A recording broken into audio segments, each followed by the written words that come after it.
La bruja vivió debajo del lavabo de mi casa durante años y nadie más podía verla, hasta que tuvo algo que ofrecerle a mi hijo. Yo era niño cuando la vi por primera vez. Me había quedado solo en casa. Jugaba canicas en el piso como siempre. Una se me fue rodando, entró al baño, se detuvo frente al lavabo. Fui a buscarla y me agaché para alcanzarla. Y ahí estaba ella, encajada en el hueco, sus piernas dobladas en ángulos imposibles, los brazos pegados al cuerpo como si los huesos no importaran, el cabello largo y sucio tocando las tuberías. Pero lo que más recuerdo fueron los ojos. No parpadeaban, no parecían humanos. Extendió su mano y tenía mi canica. Los niños siempre dejan algo para mí, eso me dijo. Su voz sonó como agua bajando por un drenaje. Salí corriendo. Cuando llegaron mis papás, revisaron y no había nada. Pero esa noche encontré tierra húmeda debajo del lavabo y un olor como a hierbas quemadas. Mi abuela vino días después. Le conté y no se rió. No me dijo que era mi imaginación. Solamente me preguntó, ¿te ofreció algo? Me quedé helado, porque sí. La canica que me dio no era mía. Era más oscura, más pesada. Y cuando la tiraba, no rodaba recto. Giraba en círculos, como si buscara regresar al baño.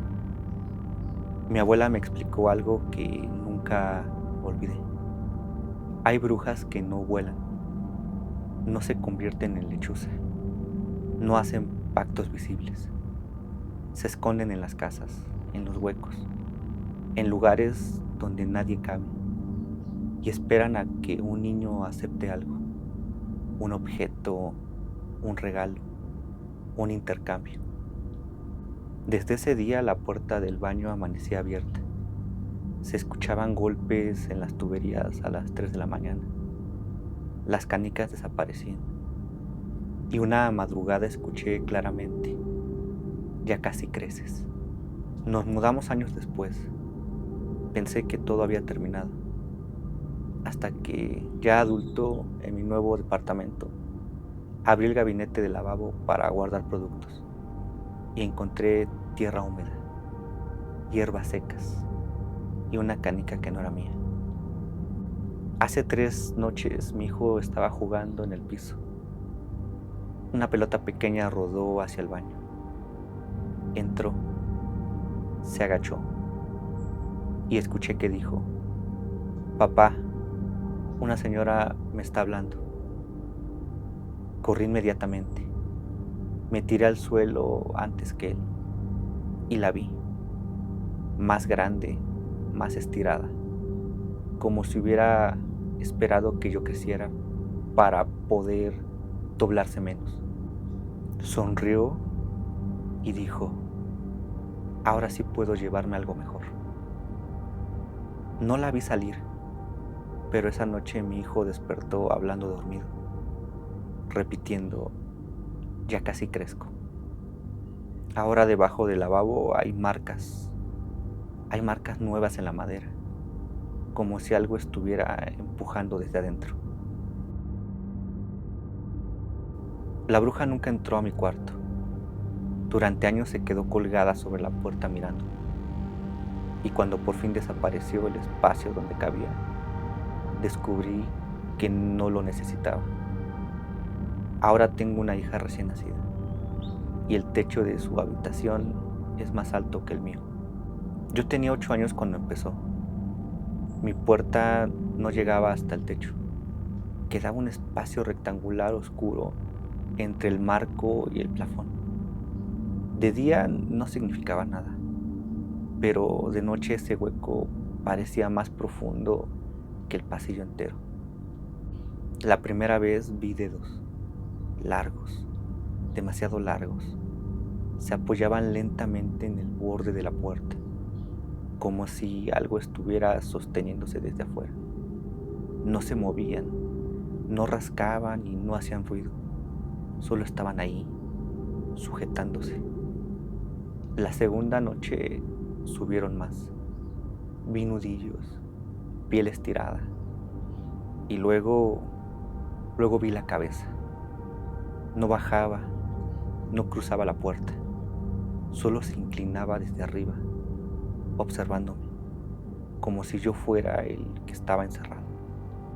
No gritaba y no parpadeaba, no respiraba fuerte, no hablaba, pero cada vez que yo parpadeaba, estaba un poco más abajo. Empecé a medirla. Marcaba con lápiz el marco de la puerta cuando mis papás no estaban. La primera semana apenas asomaban los dedos. La segunda ya podía ver parte de la frente. La tercera, los hombros. Nunca cruzaba el umbral.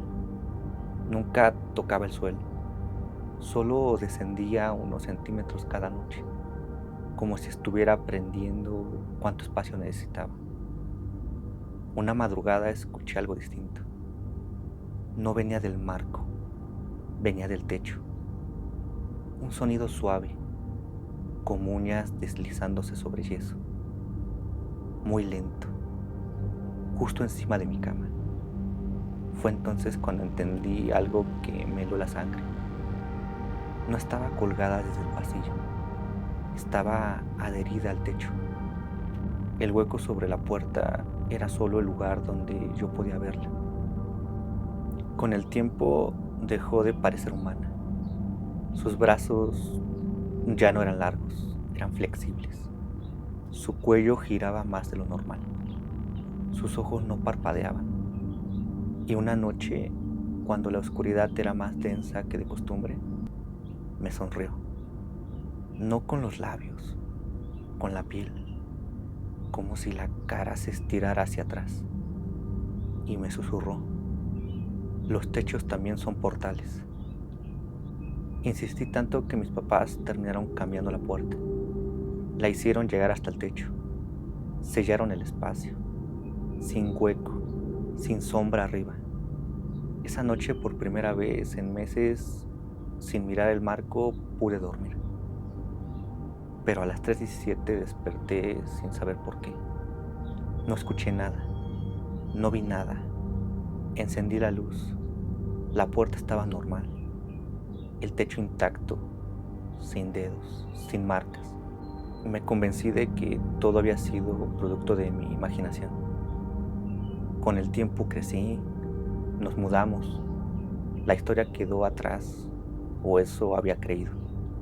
Hace 3 noches, mientras apagaba la luz de mi departamento, vi mi sombra proyectada en la pared.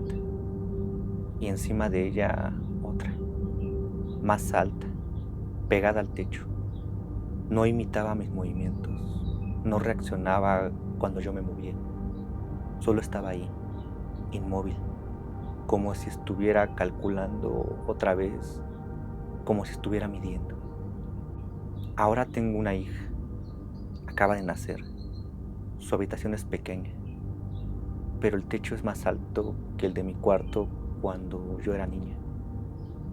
A veces, mientras la veo dormir en su cuna, no puedo evitar mirar hacia arriba. No porque vea algo, sino porque recuerdo lo que susurró aquella noche.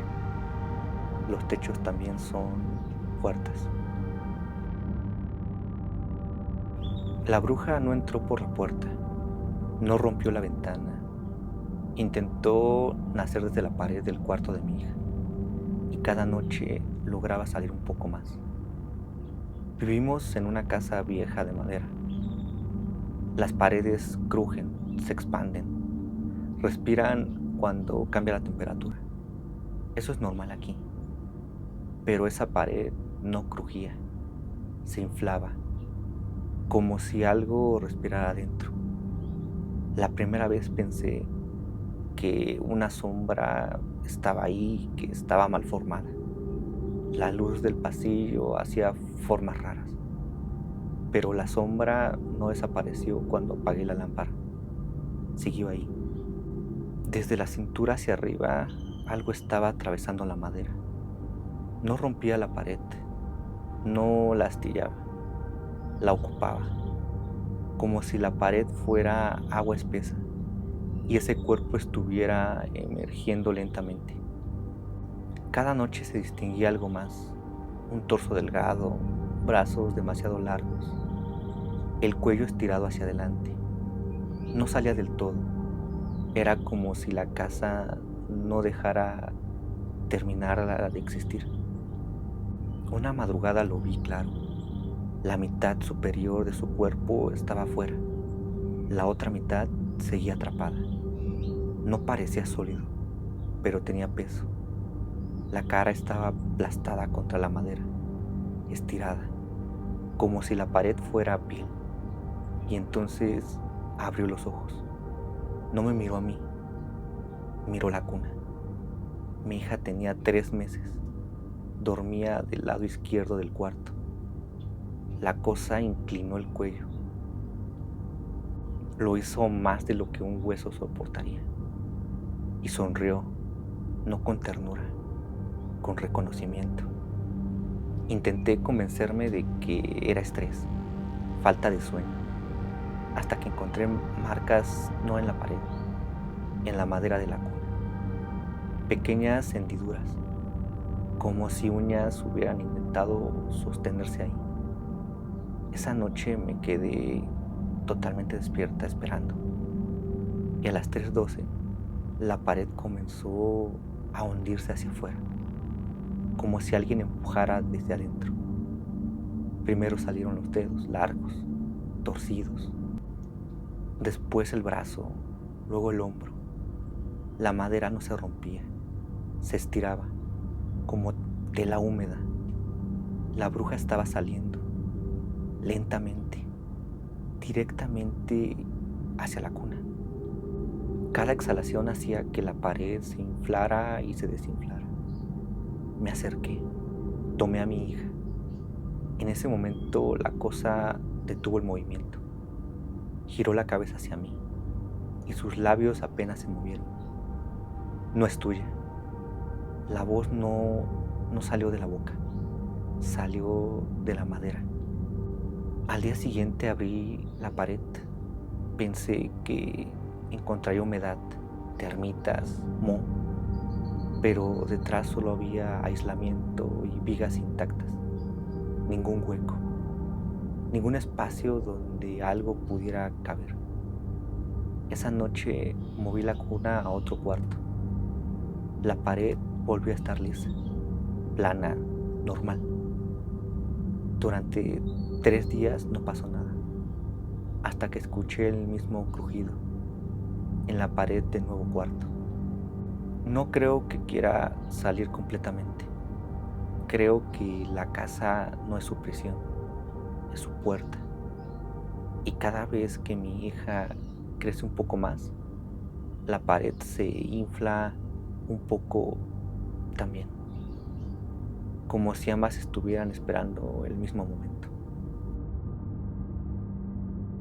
Mi abuela no murió tranquila, murió susurrando que no apagaran la vela de su cuarto. Y ahora entiendo por qué. Siempre creí que mi abuela era una mujer piadosa. Rezaba cada noche, ayudaba a los vecinos, nunca levantaba la voz. En el pueblo decían que tenía carácter fuerte, pero nadie hablaba mal de ella de frente. Después de su muerte me tocó pasear su habitación. Su armario olía a alcanfor y flores secas. Al fondo, envuelto en una tela negra, encontré un cuaderno viejo. No tenía título, solo una cruz dibujada en la portada. La primera página estaba fechada en 1947. Pensé que era un diario común, recuerdos, nombres, chismes del pueblo, pero conforme avanzaba, el tono cambiaba. No hablaba de reuniones normales, hablaba de citas en el monte, de noches sin luna, de animales que no debían mirar a los ojos. Describía rituales con una precisión que no parecía fantasía. No decía creo, no decía intentamos, decía se hizo. Había listas, nombres completos, fechas, motivos y al lado pequeñas anotaciones. Ya no volvió a hablar, perdió la casa. El niño no nació. Lo escribía sin emoción, como quien marca pendientes. Una sección estaba titulada El precio. No mencionaba demonios, no hablaba de pactos espectaculares. Solo decía que el poder no se pide, se intercambia y que la sangre no siempre es suficiente. Ahí mencionaba a mi tío Jorge. Nació enfermo. Según mi madre, los doctores dijeron que no sobreviviría la primera semana. En el diario mi abuela escribió, se ofreció lo necesario. 3 días después, Jorge mejoró, pero desde entonces nunca volví a ser el mismo. Vivía en silencio, mirando esquinas, murmurando cosas que nadie entendía. Falleció joven, de algo que nunca supieron explicar. Mientras leía, empezaron cosas pequeñas. No eran sombras y no eran voces, eran pequeñas cosas reales. Las fotos familiares comenzaron a caerse de la pared. Las plantas del patio se secaron de golpe. El perro de la casa no quería entrar a la habitación de mi abuela. Pero lo más extraño fue que la vela junto a su cama, la que dejamos encendida el día del funeral, nunca se consumía. Volvía a aparecer prendida con la cera intacta. En las últimas páginas su letra cambió, más temblorosa, menos firme. Ya no escribía nombres, escribía cálculos, fechas futuras, ciclos y una frase repetida, que no apaguen la luz. No decía que algo vendría por ella, no decía que alguien pagaría. Solo hablaba de continuidad, de herencia, de que lo ofrecido no se pierde, se mueve. Hace una semana intenté quemar el diario, no por miedo, sino por cerrar el asunto. Lo puse en el patio, le prendí fuego, vi cómo se doblaban las hojas, cómo se ennegrecía la portada. A la mañana siguiente el cuaderno estaba otra vez en mi mesa, sin marcas, sin olor a humo, abierto en la primera página, la de 1947. Pero había algo distinto. Abajo de la fecha original había otra, la de ayer, con mi nombre escrito debajo. No siento que algo venga por mí, no escucho voces y ni veo sombras. Lo que siento es otra cosa, una especie de espera, como si algo estuviera verificando si continuó lo que ella empezó. La vela sigue apareciendo encendida cada noche. No la apago ya, no porque creen maldiciones, sino porque al leer las últimas líneas del diario entendí algo. Mi abuela no temía que la sombra viniera a reclamar, temía que al apagarse la luz ya no hubiera nadie dispuesto a seguir alimentándola. Y desde hace días, cuando sostengo el diario, me sorprendo pensando en nombres, en fechas, en intercambios, como si ya supiera cómo hacerlo.